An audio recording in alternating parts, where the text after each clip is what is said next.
Greetings and welcome back to the channel. If for the first time you're coming across my channel, please remember to subscribe.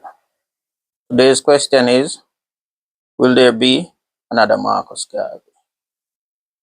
Personally, I believe there is a need. And the reason I said that is the goal of Marcus Garvey is not fully achieved, because Marcus Garvey, one of those goals is the unification of Africa and the unification of the black peoples across the world. I believe he wanted a nation in Africa that is unified in our way, where those of us that is across the seas in the Americas and Europe could have a country that is representative of us. It's a homeland, so to speak, somewhere that you could call home, like the Chinese, the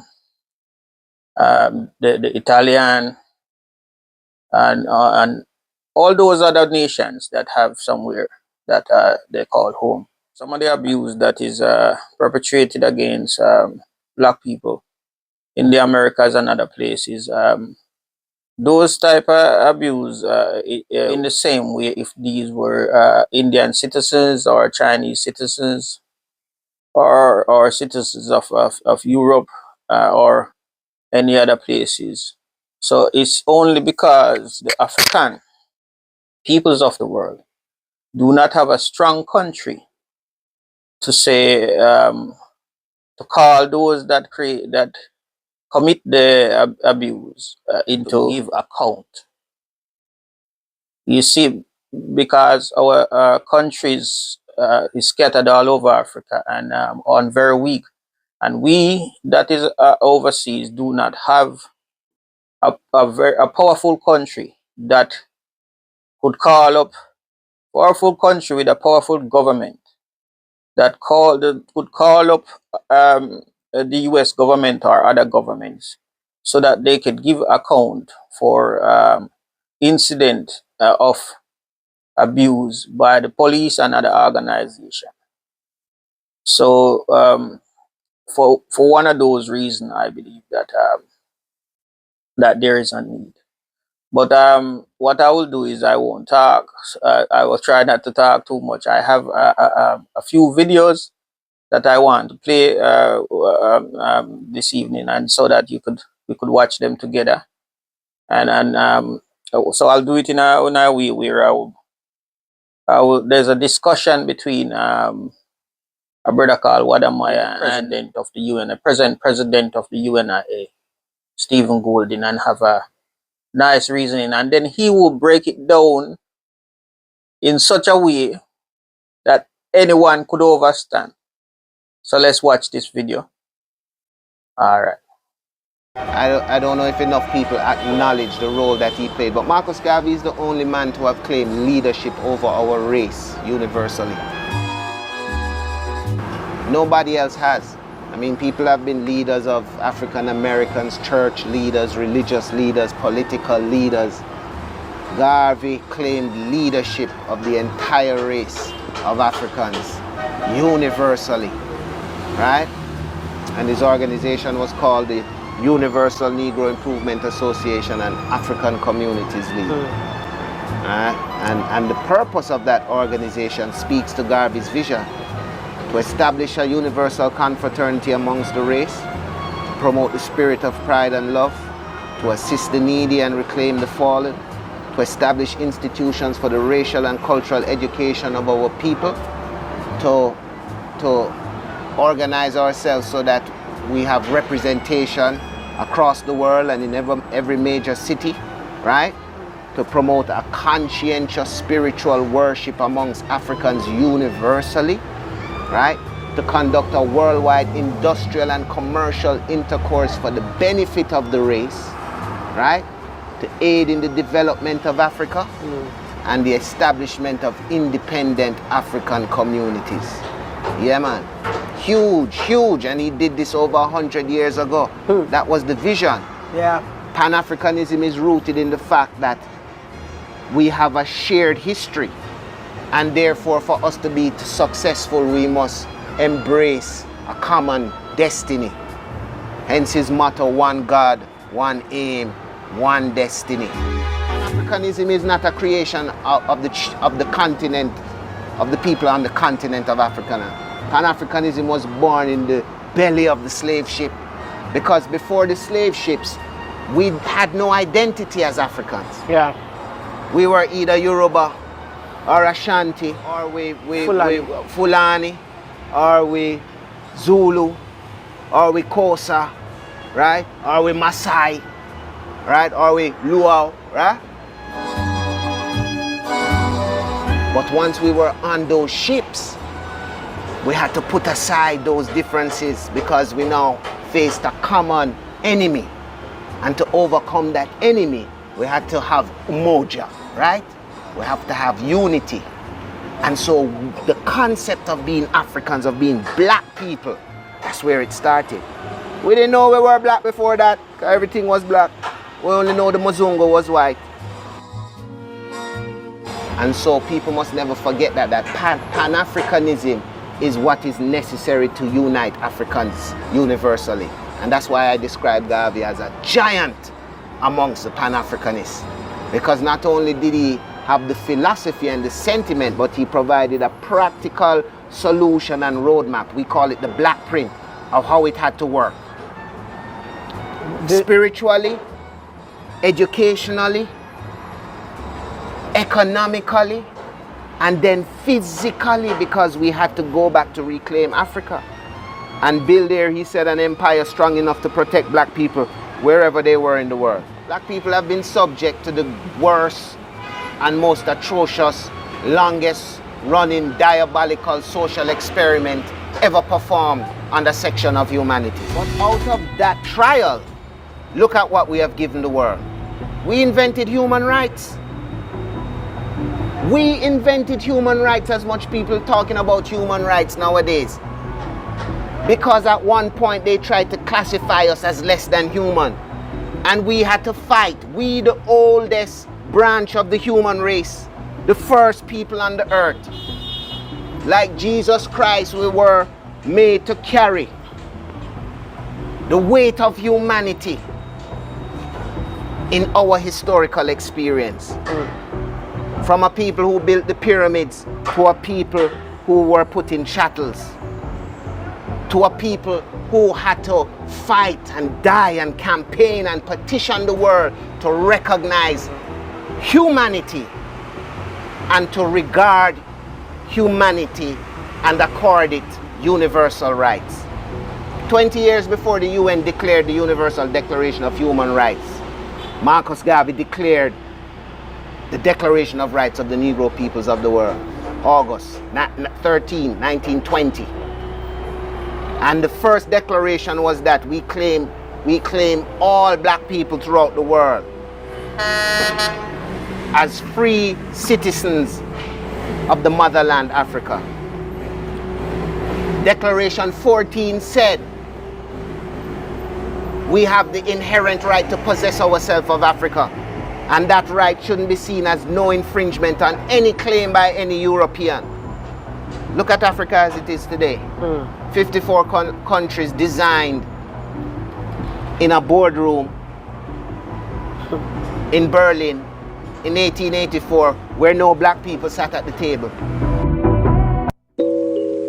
Why are South Africans fighting against Nigerians? Right? Why are Hausa fighting against Igbo or Yoruba? Why? Why Nigerians fighting against Ghanaians?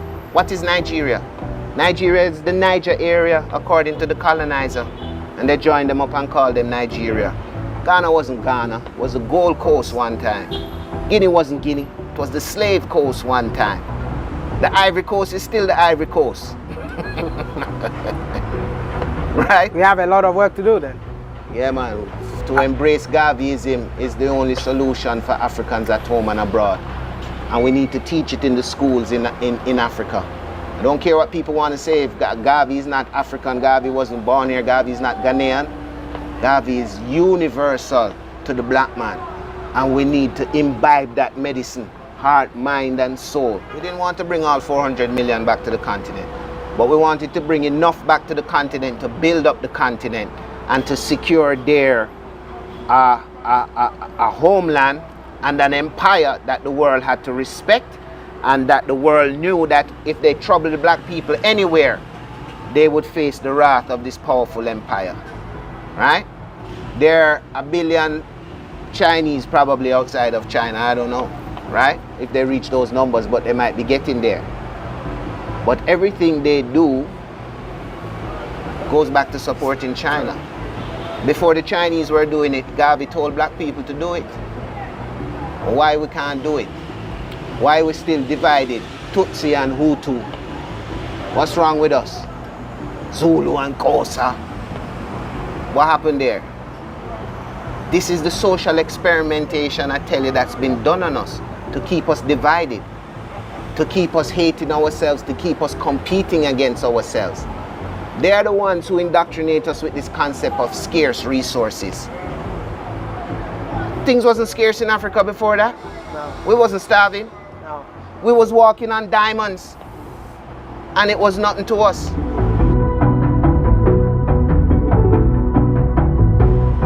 Then they come there and tell us, oh, we gotta pay tax to pick up diamonds for them and pay them for land because they write on some piece of paper some pretty words that's in a language that we don't speak. And that paper now put us at war and odds against each other. North Sudan, South Sudan, what are they fighting over? They need to drink Garveyism, eat it, sleep it. Tell us more about the Black Star Line. The Black Star Line was a steamship company that one of the first companies that Garvey launched through the UNIA, really through the ACL, the African Communities League, to practice the principle of collective security and building collective wealth. It was a pioneering move for a black man to be engaging in the trading of stocks. But those stocks were limited to be traded within the black community, right? Of course, he did it at a time when many millionaires and business magnates were getting into the shipping company because it was after World War I. Ships were being sold cheap, they were being repurposed, and Garvey thought this fitted in perfectly with his whole mantra and his philosophy of African redemption, and of connecting in the diaspora with Africans on the continent, and of industrializing Africa and building up trade, right? This is what the Europeans did during the period of chattel slavery. There was what they call the triangle trade. Yeah. So why couldn't we operate a triangle trade ourselves, not enslaving people as they did, but taking control of the resources on our continent, processing and manufacturing ourselves, and getting that value added price on the end. And so the Black Star Line was to be an intricate part of that structure, to move not only people but goods and services around the world. And instead of us paying others and enriching others to participate in trade, we would control those economic investments within the family. You know, it's in the 60s they said buy black. So it was that same principle, you know? Are we just going to buy the goods and from somebody and sell it, put some price on it and sell it to nobody? Or are we going to think about manufacturing the goods, right?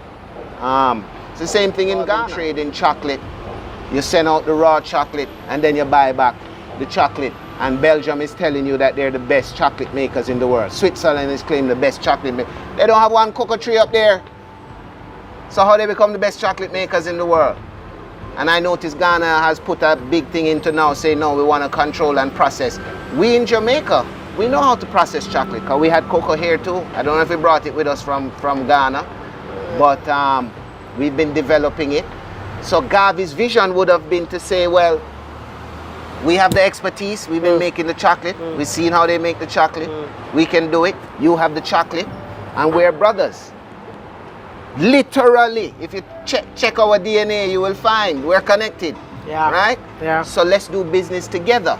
Let's create wealth together, because the biggest challenge following the enslavement of black people and the institutionalization of racism is the lack of wealth creation in our communities. And that's why if you go from Kingston to Port of Spain or to Georgetown or to Baltimore or to Lagos or Accra or Nairobi, you'll find the state of many black communities impoverished.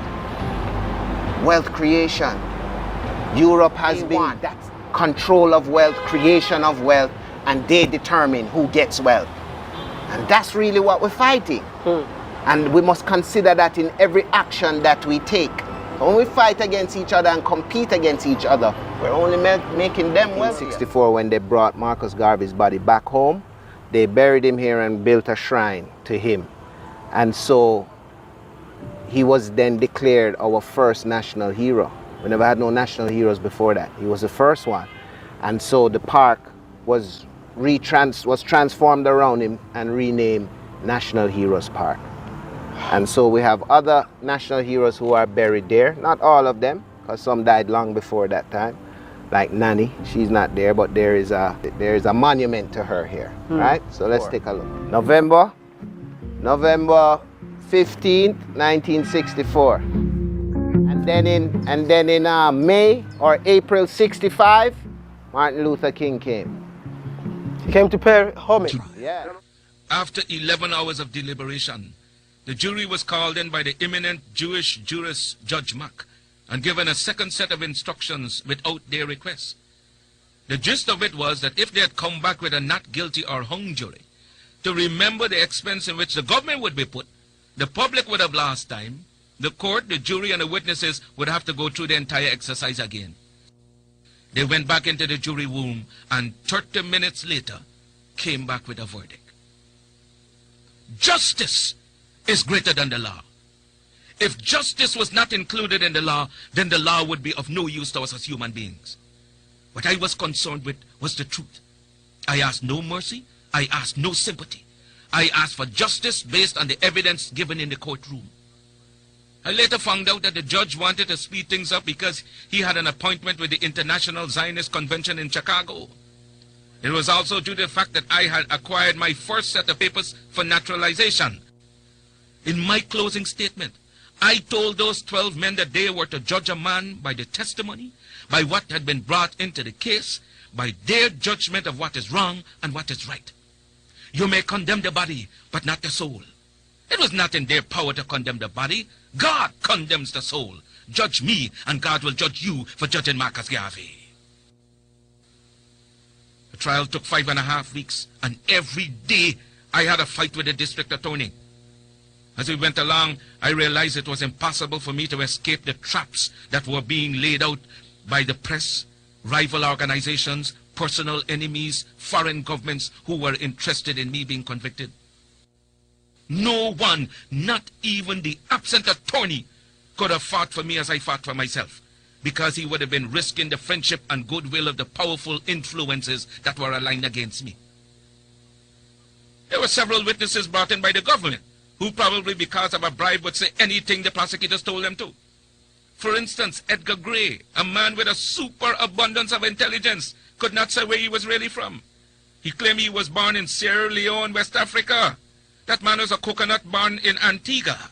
Superabundance of intelligence, could not say where he was really from. Gray disappeared from the UNIA with funds of the organization which he handled in my absence and for whom a warrant was out for his arrest. There was also Leo Healy. I regarded him as a friend. The very morning when he came in to testify, I met him outside, shook his hand, not knowing that he was there to testify against me. He said I was a good man, then I was bad because I did not pay him the bills of the Black Star Line. Garvey was not the Black Star Line. We were not asking his opinion of the Star Line. We were asking his opinion of Marcus Garvey. He said understand that he believed that I was a member of the Ku Klux Klan. Now he knows there ain't no black man a member of the KKK. Well, when we placed Mrs. Lawson on the witness stand, well, she wore dark glasses, obviously to obscure the movements of her eyes and her line of stare as she tried to communicate with the prosecutor. During cross-examination, we asked her to show her subpoena. She fumbled around and looked at the district attorney, lowering her head, waiting for his approval. She said she bought stock in 1917, even though the Black Star Line never sold stock in 1917. It was not in existence then. She claimed to be sick, as were two other witnesses who were able to make a quick $30 in the 5 minutes they spent on the stand. Prosecutor wanted to appeal to the sympathy of that jury. A young man named Cargill admitted on the stand to the dismay and disgust of the prosecutor that he was told what to say concerning the circulars and letters supposedly brought in as evidence in the case. Folks try to misrepresent me and say that I do not like white people. Some of my best friends are white. The bishop, who was my friend since my youthful days, testified. When I asked him of his opinion of Marcus Garvey, he said, doubtful. They didn't understand what he meant. I was a public man. Opinions differ. Surely some men are doubtful of me and some are not. He didn't say that Garvey was doubtful. When I asked him for his personal opinion, the question was objected to and sustained by the judge, claiming that it was an improper question. There were some white-controlled newspapers who felt that I was railroaded. I remember one of them stated that my troubles began when I stepped on the toes of France and Great Britain, and that it was a very grave question whether justice had been in my case. After I was found guilty, they released me on $25,000 bail pending the hearing of the appeal. While waiting, I formed the Black Cross Navigation and Trading Company, business enterprises which comprised the Negro Factories Corporation, the Black Eagles Flying Corps, dress and millinery shops, a publishing company and printing plant, a phonograph company, a restaurant, laundries, a black doll factory, a hotel, a chain of grocery stores, and the Royal African Motor Corps, a fleet of moving vans. I was in Detroit when the mandate was handed down. Having received a telegram to return immediately, I got on the first train leaving for New York. When I arrived, I was brutally seized by heavily armed men and pulled from a Pullman car at the 125th Street Station and taken to the Tombs prison. Know that there are certain people who do not like me because I am black. They do not like me because I was not born in the United States. Some Irish slave master gave my great-great-grandfather his name. Garvey is not an African name. It's Irish. Garcia is not African, nor is Thompson or Johnston. They were inherited from our slave masters, English, French, Irish, or Scotch. If I was born in Jamaica, it was no fault of mine. It was because the slave ship which took me to Jamaica did not go to American ports, and that is how some Negroes in America were not born in the West Indies. Mr. Garvey, why would you want to stand up to a great republic like America? We're not fighting America. We're not fighting this great government. Then what are you doing? We're fighting hypocrisy and lies, and this we're going to fight until the bitter end. Are you fearful of being deported? There's no federal law whereby I could be processed against on the grounds of being an undesirable from the point of view of deportation. Yes, there is. Under Section 19 of the Act to regulate the immigration of aliens to and their residence in the U.S.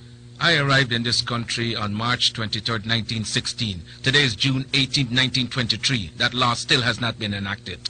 From the NAACP says, and I quote, Garvey must go. Which is why J. Edgar Hoover has trumped up these charges against me. Do you think it was a good idea to fire your attorney? Yes. Do you think that representing yourself could backfire on you? No, I do not. Why not? The Constitution allows every man the privilege to defend themselves, to prove his innocence before an American court of justice, and so I decided to do so irrespective of being a lawyer. District Attorney Mattock asked the jury, quote, gentlemen, will you let the tiger loose? What's your reaction? Guilty men are afraid of jail. I'm as much at home in jail for the cause of human rights as I am in my drawing room. Well, what did you think of Mr. Dancy's testimony? Mr. Dancy was used by this government to testify against me. You heard him when the prosecutor asked him whether any of the letters were from the Black Star Line. He couldn't remember. He couldn't remember. My life is at stake and he couldn't remember. What happened in that courtroom was a charade. You all know he was just lying through his teeth. You're a foreigner. Why are you making all these waves? Even George Harris, editor of the New York News, a colored newspaper published in Harlem, referred to you as an alien. An alien is one who enters a country on his own account without any invitation and who domiciles himself in that portion of the country because of his own desire. Isn't that exactly what you do? Fathers, but against my will, by stubborn protest, somebody seized me and brought me here from my silent repose in Africa 300 years ago. When they get rid of you, then what? This is only the first Marcus Garvey. There will be other cubs in the fold. You met with Edward Young Clark, the acting imperial wizard of the Ku Klux Klan? Yes, What was that meeting like? it was rather cordial. He made it clear that they are interpreting the true spirit of every true American. What is the attitude of the Klan towards a Negro who desires to be, say, President of the United States? That he shall never be as long as there is one white man living in this country. But isn't America a white man's country? Yes, it is a white man's country because he conquered the Indian, exterminated him, and took possession of his property. I'd say the KKK is the invisible government of the United States. What do you mean? The Klan represents the spiritual feeling and even the physical attitude of every white man in this land. Do you realize that such statements could get you lynched? We have 5 million substantial oak trees between Africa and the West Indies. We are ready for a lynching party tonight if they wanted to. Recently, there have been several rapings of black women by whites. Was that discussed? Yes, it was. He claims that they are as much against that as any self-respecting Negro should be. But I know better. In my opinion, they are structured for the purpose of offending, suppressing, and killing Negroes. I would advise every Negro and those who aspire to leadership to form an organization similar to that of the Ku Klux Klan, so that they may be able to look out for their own interests and not continue to be begging white people to do for them what they ought to be doing for themselves. Thank you very much. Part of my trial is that I was indicted along with others for conspiracy to use the United States mails to defraud in promotion of the Black Star Line Steamship Company. Yet my conviction was void of conspiracy in that I alone was convicted.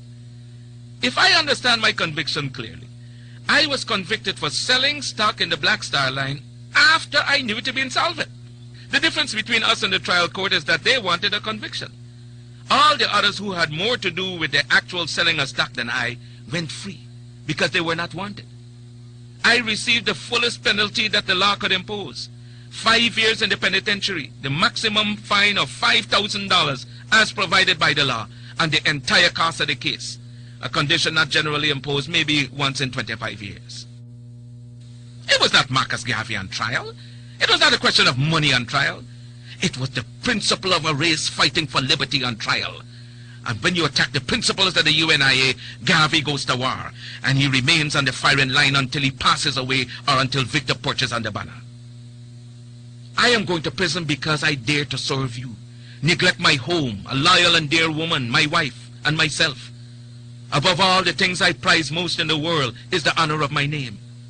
I have never in all my life, to my conscious knowledge, done one mean act, because it has always been the policy of my life to live with honor or die for the principle. How well I have succeeded is made manifest in the sweeping consciousness that has taken hold of the race in Africa, America, the West Indies, Central and South America, Asia, and my imprisonment for so doing. The National Association for the Advancement of Sermon of Colored People and others who have combined to fight the UNIA are going to be disappointed, because they cannot harm Marcus Garvey. Not Judge Mack, not J. Edgar Hoover, not W.E.B. Du Bois and his Blue Vein Society, nobody. The history of the movement is now being written. Do you know what history means? History is the guidepost of a race. It is the inspiration for succeeding generations either to go forward or stand still, either to revenge or be revenged. I had a motive and a purpose. It was a crying voice from the grave that said, Garvey, we have suffered for 250 years for your day and time. We expect something of you at this hour. The prejudice against us as an African people is not because of color, it's because of our condition.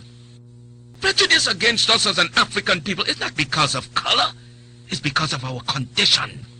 If we must have justice, we must be strong. If we must be strong, we must come together. If we must come together, we can only do so through the system of organization. But to fight for African redemption does not mean that you must be disloyal to any government or country wherein you were born. It is not our purpose or intention to send all black people back to Africa. No! Those of us who leave America to go settle permanently in Africa will become pioneers, pilgrim fathers of the new nation. The African race became strong in Africa. It could be strong everywhere. For 250 years, we have struggled under the burden and rigors of slavery. We were brutalized, we were maimed, we were killed, we were ravaged in every way. We are men. We have hopes, we have passions, we have feelings, we have desires just like any other race. The cries raised all over the world of Canada for the Canadians, of America for the Americans, of England for the English, of France for the French, of Germany for the Germans. Do you think it unreasonable that we, the blacks of the world, should raise a cry of Africa for the Africans? The Negro is a man. We represent the new Negro. His back is not yet against the wall. We do not want his back against the wall because that would be a peculiar and desperate position. We do not want him there. It's because of this that we are asking for a fair compromise. The Belgians have control of the Belgian Congo, which they cannot use. They have not the resources to develop nor the intelligence. The French have more territory than they can develop. There are certain parts of Africa in which you cannot live at all. So it is for you to come together and give us a United States of Africa. We are not going to be a race without a country. God never intended it, and we are not going to abuse God's confidence in us as men. We are men, human beings, capable of the same acts as any other race, possessing under fair circumstances the same intelligence as any other race. Africa's been sleeping, not dead.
But within the last 4 years, the Universal Negro Improvement Association has worked wonders in bringing together in one fold 4 million organized Negroes who are scattered in all parts of the world, being in the 48 states of the American Union, all the West Indian Islands, and the countries of South and Central America and Africa. These 4 million people are working to convert the rest of the 400 million scattered all over the world. And it is for this purpose that we are asking you to join our ranks and to do the best you can to help us to bring about an emancipated race. If anything praiseworthy is to be done, it must be done through unity. And it is for that reason that the Universal Negro Improvement Association calls upon every Negro in the United States to rally to its standards. We want to unite the Negro race in this country. We want every Negro to work for one common object, that of building a nation of his own on the great continent of Africa. And all Negroes all over the world are working for the establishment of a government in Africa, means that it will be realized in another few years. We want the moral and financial support of every Negro to make the dream a possibility. Already, this organization has established itself in Liberia, West Africa, and is endeavoring to do all possible to develop that Negro country to become a great industrial and commercial commonwealth. Pioneers have been sent by this organization to Liberia, and they are now laying the foundations upon which the 400 million Negroes of the world will build. If you believe that the Negro has a soul, if you believe that the Negro is a man, if you believe the Negro was endowed with the senses commonly given to other men by the Creator, then you must acknowledge that what other men have done, Negroes can't do. We want to build up cities, nations, governments, injustice of our own in Africa, so that we'll be able to have a chance to rise from the lowest to the highest positions in the African Commonwealth.